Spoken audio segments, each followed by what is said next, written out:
Kun raadiyoo burqaa oduu jaarmiyaa waraana bilisummaa Oromooti. Raadiyoon burqaa oduu jaarmiyaa waraana bilisummaa Oromoo torbanitti guyyaa 3 jechuunis gaafa kibxataa, jumaataa fi dilbata akka lakkoofsa Oromiyaatti sa'aatii 6 PM yookiin akka lakkoofsa Westerniitti sa'aa 12 PM'tti tamsaasa kallattiin waan isin biraan geenyuuf ilmaan Oromoo addunyaa mara keessa jirtan akka nu hordoftan kabajaan isin gaafanna. Malees tamsaasa kallattii keenyaan alatti karaa toora YouTube eejensii tajaajila burqaa oduu jaarmiyaa waraana bilisummaa Oromootiinis nu argachuu dandeessu. Eejensii burqaa oduu jaarmiyaa waraana bilisummaa Oromoorraa. Akkam jirtu dhaggeeffattoota keenya, oduu yeroo kanaaf qabnu sin dhageechisna an Biiftuu Abdiiti. Giddugala Oromiyaa Koonyaa Shawaa Lixaa Onagin Dabarat Araddaa Kaloo Badhaasatti waraanni bilisummaa Oromoo tarkaanfii diina irratti fudhateen injifannoo boonsaa argachuu isaa beeksise. Humna diinaa haalan erga haleelee meeshaa hidhannoo hedduus dugda diinaa irraa hiikuun mooraa qabsoo bilisummaa Oromoof galii godhuu beeksiseera. Haaluma kanaan diishqaa tokko kilaashii lakkoofsan hedduu ta'e rasaasa fi uffata waraanaa galii godhee jira.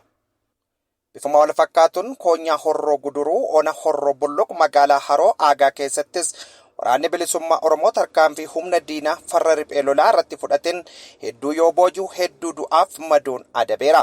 Akkasumas bireenii tokkoo fi kilaashii AKM 20 ol dugda diinaa irraa hiikuun mooraa qabsoo bilisummaa Oromoof galii taasisee jira. Zoonii Kibbaa Cibraa Sooddoon Boorottis waraanni bilisummaa Oromoo humna diina irratti tarkaanfii fudhateen diina haleeluu beeksise. Tarkaanfii kanaanis diina hedduu du'aaf madoon adabee hedduutu harkaan qabuun kilaashii hanga bireena BKM dabalatee kan lakkoofsan hedduu ta'an dugda diinaa irraa hiikee mooraa qabsoof galii godhee jira.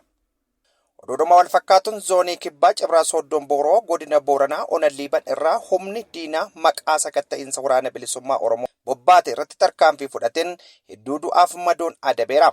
Humna weerartuu nyaapha maqaa sakatta'iinsa waraana bilisummaa Oromootiin godina Booranaa Ona Liiban Araddaa Burraa dheeraa keessatti bobbaate irratti haxxee hidhuun bakka addaa goda Ookkoo jedhamuun beekamutti tarkaanfii keessa deebii hin qabne fudhatee jira. Hedduu du'aaf madoon yoo adabu hedduu booji'uun injifannoo guddaa galmeessiseera. Waraanni bilisummaa Oromoo tarkaanfii fudhate kanaanis meeshaa waraanaa kanneen akka kilaashii AKM 30, bireenii BKM 3, rasaasota AKM fi BKM hedduu akkasumas boombii fi uffata waraanaa garagaraa hiikuun mooraa qabsoof galii godhee jira. Gaan hordoftoota keenya oduun har'aaf qabannee dhiyaanne asuma irratti xumurree jirra. Qophiilee keenya biroo hafan waliin turtii gaarii isiniin jenna.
So hot in the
qabsoodha fatonne dirqamarra jirru bakkan ga'inne haalaanas dhihoodha guyyaan bilisummaa bakka jirtanirra sosoba tokkummaa namuu bakka jirru qabsoodha fatonne dirqamarra jirru bakkan ga'inne haalaanas dhihoodha guyyaan bilisummaa bakka jirtanirra sosoba tokkummaa.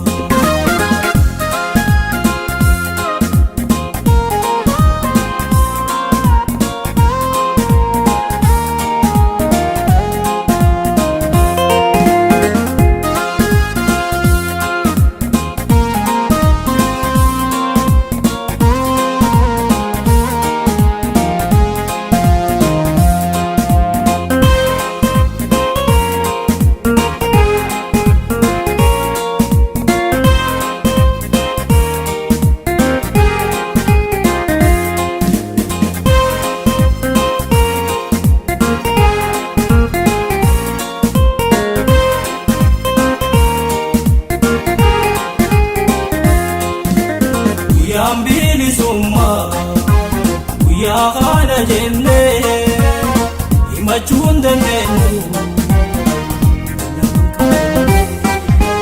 dhihaachuun hin mala yookaanis fagaachuu dhiyeessuudhaaf ammoo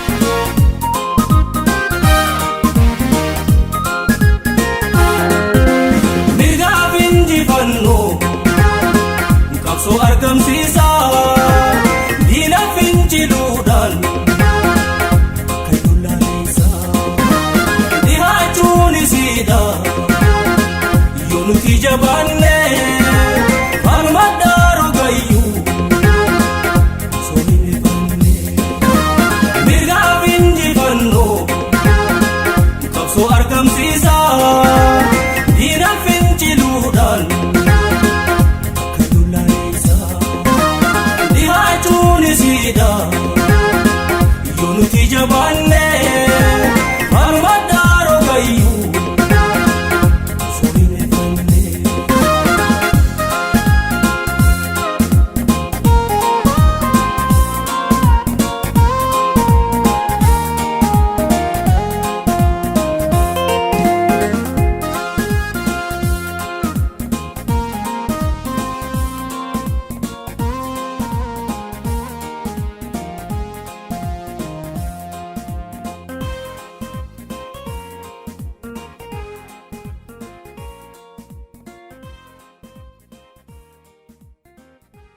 Akkam jirtu dhaggeeffattoota keenya kabajamuuf jaallatama. Guyyaa har'aa haala yeroo ilaalchisuun Jaal Guddisaa Barbaadaa keessummaa keenya guyyaa har'aati. Anurjii Sabaatii haga xumuraatti nu faana bu'aa isiniin jenna. Jaal Guddisaa Barbaadaa guyyaa har'aa nu wajjin marii gochuudhaaf eeyyamamoo taatanii waan dhuftaniif maqaa daawwattoota keenya raadiyoo Burqaa Oduudhaan galatoomaa ulfaadhaa isiniin jenna. Isinis qopheessitoonni reediyoo Burqaa gaaffiif deebii naa gochuu keessaniif galatoomaan jedha. Hojii bareedaa fi boonsaa hojjechaa jirtu ammas jabaadhaatti bufaan jedha. Tole kallattumaan gara marii keenyaatti seenuudhaaf ga'een dirqama keessanii fi maalummaa jaarmiyaa waraana bilisummaa Oromoo waliigalaa idilee ifatii maal akka ta'e akkasuma daawwattoota keenya ibsaa. Kaangoo Guddisaa Barbaadaan jedhama.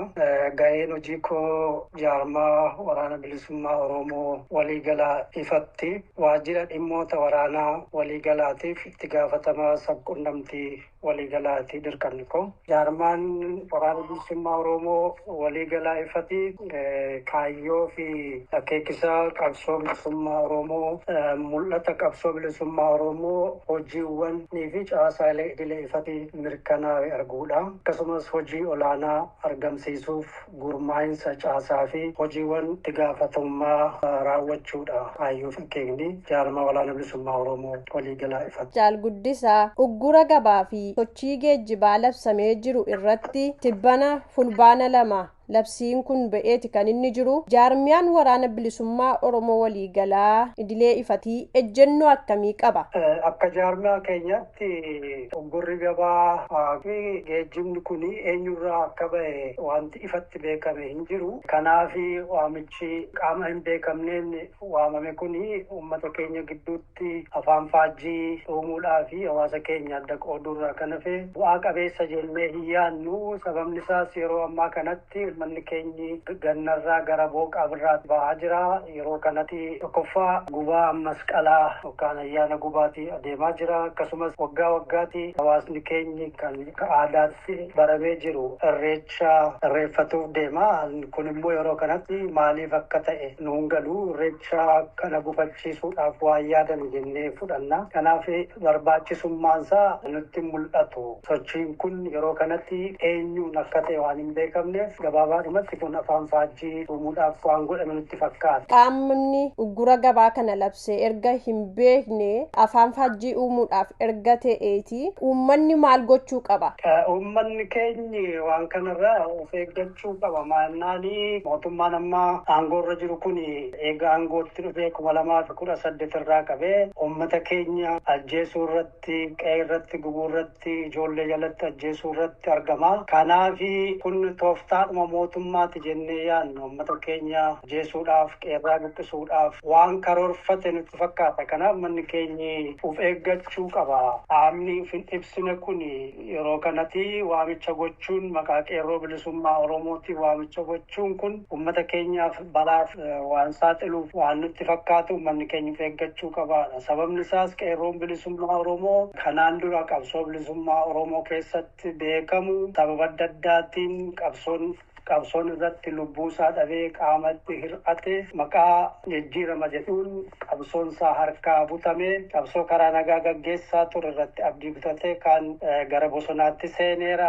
Kaan immoo faayidaa adda addaatiif caasaa mootummaa kana jala seeneera. Kanaaf qeerroon amma yeroo ammaa kanatti waamicha godhe jedhamu kuni yeroo adda addaatti aggaammiin uummata Oromoo irratti gaggeeffamaa jiru irratti kan hin mul'anne yeroo qabsaa'onni akka Mooyii Baqqalaafaa akka jaalbatee yeroo isaan ajjeefamanii keessaayyuu battee Urgeessaa ajjeefame maatiinsaa awwaaluudhaaf irree mirga dhabaniti sochii hin goone yeroo ammaa kanatti eessaa ba'ee nama gaafachiisa jechuudha. Kanaaf uummanni keenya waan akkasii qaama hin beekamne irraa darbe kanarraa of eeggachuu qaba kan jennu qabna nuti.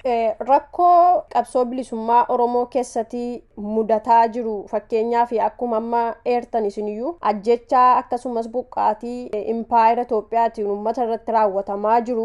Mee uummati bifa kamiin kana fuuldura dhaabbachuu danda'a jettanii yaaddu? Uummanni keenyi dhugaa dubbachuuf egaa anjoo gabrummaa jala seenee yeroo inni mirga isaa falmachuu irratti callisee taa'e hin jiru. Garuu yoomuu caalaa 2018 as humni Oromoo karaa hin taaneen adda qoodamee ajjechaa fi dararamni kanan jedhamne irratti gaggeeffamaa jira. Sababni isaas sababa ilma Oromootu masaraa mootummaa jira. Kiiloo 4 jira kan jedhuuni manni keenyi kan gowwoomfamee ajjee mul'ataa fi haala mul'ataa hin taaneen ajjechaan irratti gaggeeffamaa jiru. Qeessaarraa kan buqqafamaa jiru. Keessaayyuu biyyoota ollaarraa irratti ijaaruudhaan qeessaa waliin gubachaa jira. Kun immoo afaan faajjii keessatti uumamee humna Oromoo adda qooduutiin. Kanaaf uummanni keenyi kanarraa adda qooddii kanarraa bayyanatee humna isaa gurmeessuudhaan gurmaa'ee finciloota adda addaa gaggeessuudhaan akkasumas jaarmaa waraana bilisummaa Oromoo waliigalaa ifatti jalatti gurmaa'ee qabsoos akka roga hundaan gaggeessuudhaan qindeeffachuudhaan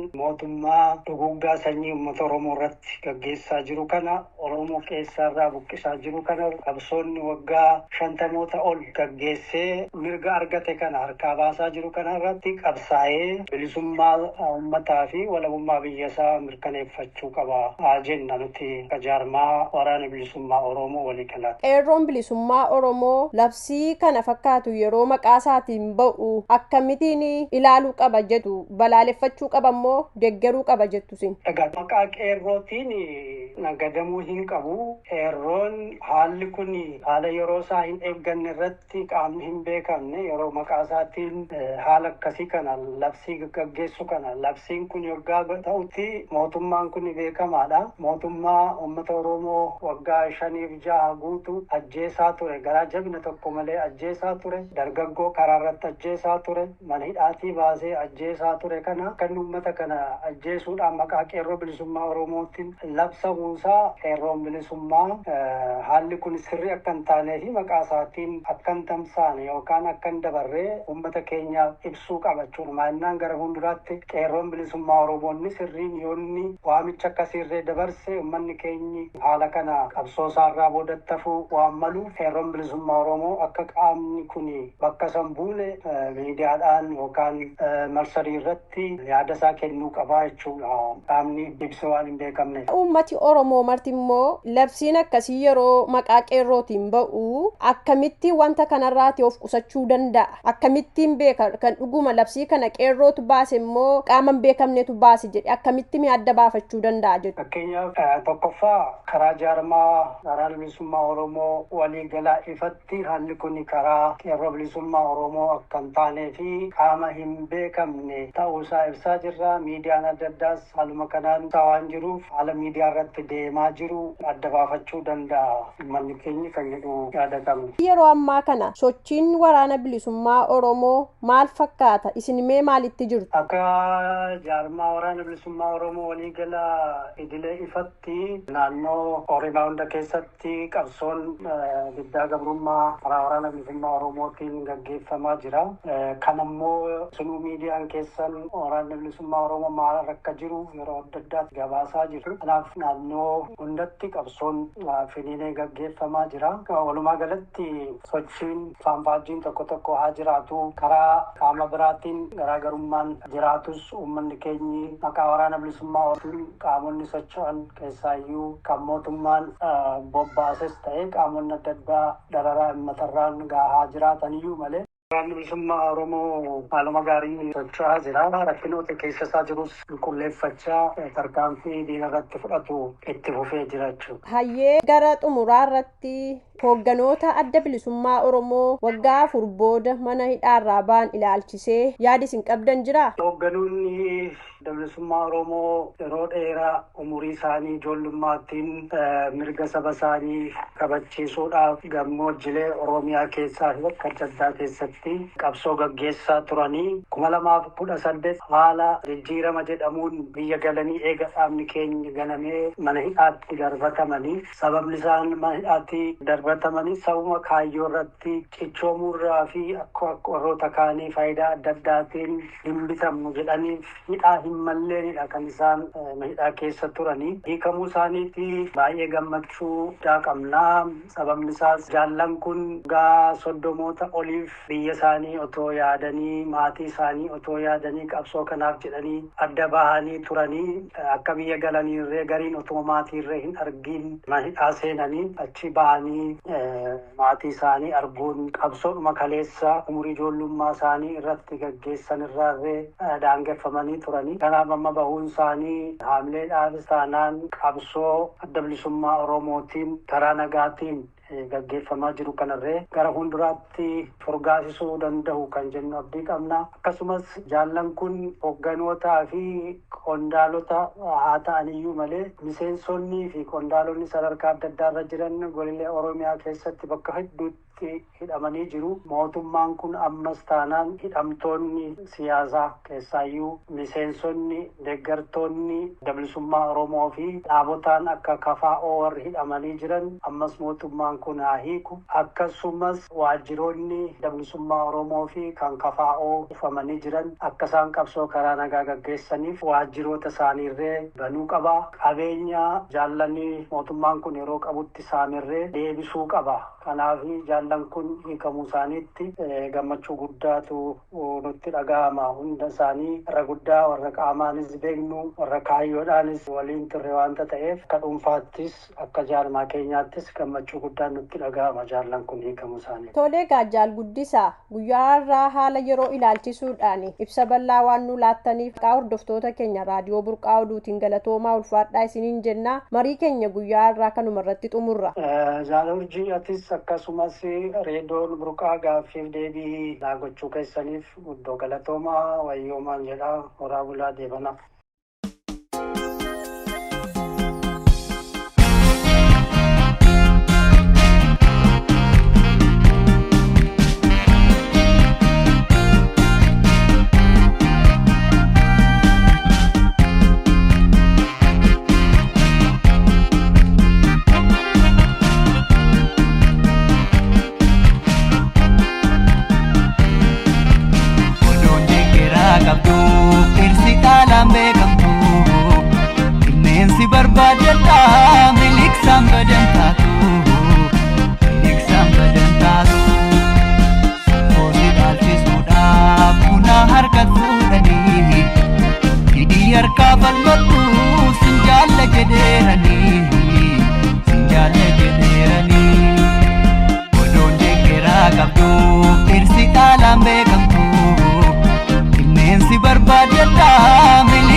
Barbaadadhaa miliksaan badan taatu.